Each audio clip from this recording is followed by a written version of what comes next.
misaotranao jeso malalo tratrizao fotoana mamizao ianaranay antongotrao izahay izay mpianatrao koambitenenare jeso malalo izahay iaino tsaranao ka irote niavy aminao itoetsapetsakao amponaya koambitenenare jeso malalo izahay iaino tsaranao ka irote niavy aminao itoetsapetsakao amponaya irote niavy aminao itoetsapetsakao amponaya.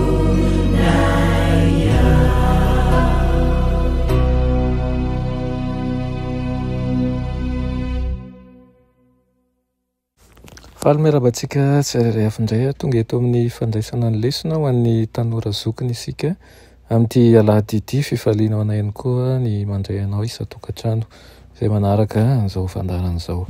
Alohan'ny indierantsika ny amin'ny lesona an'io dia hivavaka isika.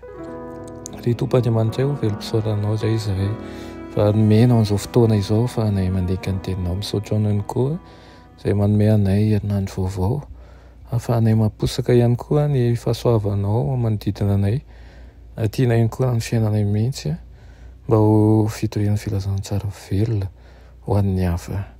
Andray ny teninao izay ankehitriny koa mety izainao hiasa ao anatin'ny tsirairay avy. Anaran'i Jesosy, amen. Lohateny lesonantsika androany dia manao hoe esory ny tanana.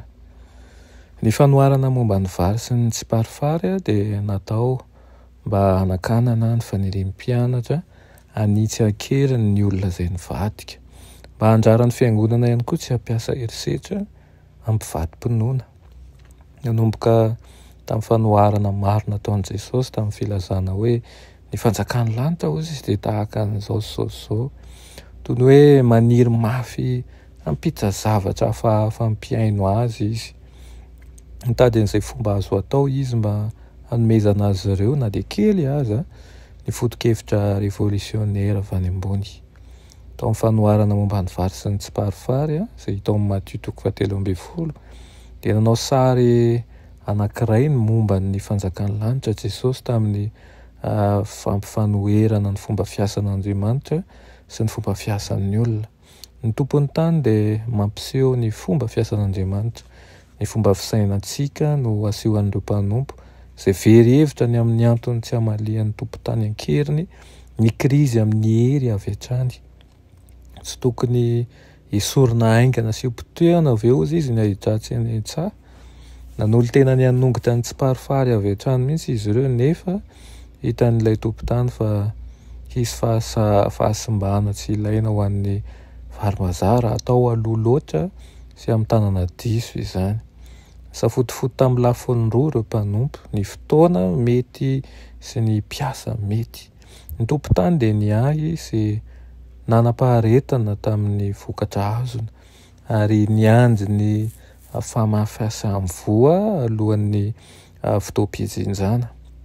Nasehon'i Jesosy mazava tsara ny fotoana sy ny vondron'olona aseho ao amin'ny fanoharana io. Ny voa tsara dia maneho ny olona izay nivojen'Andriamanitra ary ny tsiparifary kosa dia maneho ny ratsy fanahy izay ho haringana. Ao amin'ny 9:7 dia milaza ny ambiny hoe ny fararano izy dia ny fahataperan'izao tontolo izao ary ny mpijinja dia ny anjely. Tena zava-dehibe ny fotoana fijinjana no didina ny rehetra mba hanala ny tanany amin'ny tsiparifary mandra-pahatonga ny fitsarana farany. Na iza manandratra mampiasa hery sy fampitahorana nadiovana fiangonan'Andriamanitra alohan'ny fotoana voatendriny dia mandika mivantana ny torolalana mazava avy amin'Andriamanitra. Ireo izay mandray andraikitra hanasaraka ny mpivady-pinoana amin'ny mahatoky dia manao ny tena no mpanompo ratsy fanahy tsy mankatò ka mihevitena ho manao ny asa natolotr'Andriamanitra ankitsy rano ny anjely ary mifanaraka amin'ny fahefan'Andriamanitra. Nanome an'io fanoharana io an'ny mpianany Jesosy tany am-piandohan'ny fanompony mba ho modely amin'ny asa ho avy izy ireo. Nanondro fomba sasany hamalinan'ireo olana izay tsy voafehy tanteraka izy ary naseho n'io fanoharana io tamin'ny mpianatra ny antony ny ilan'ny toky tamin'ny fahaizan'Andriamanitra maha-olana.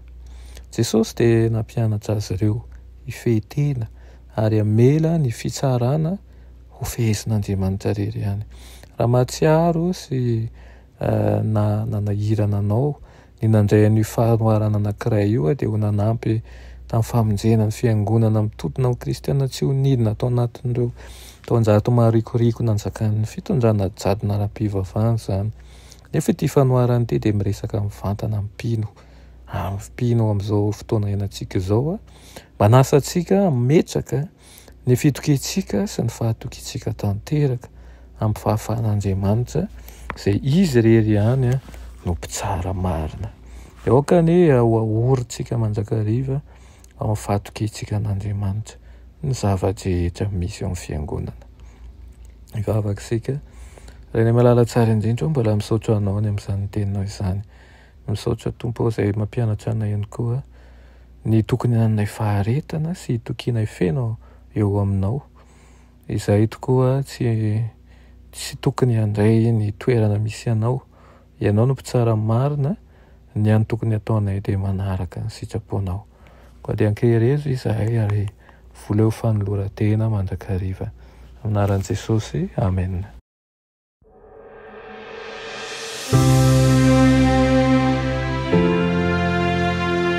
Mianatra eo an-tongotra Jesosy isan'andro.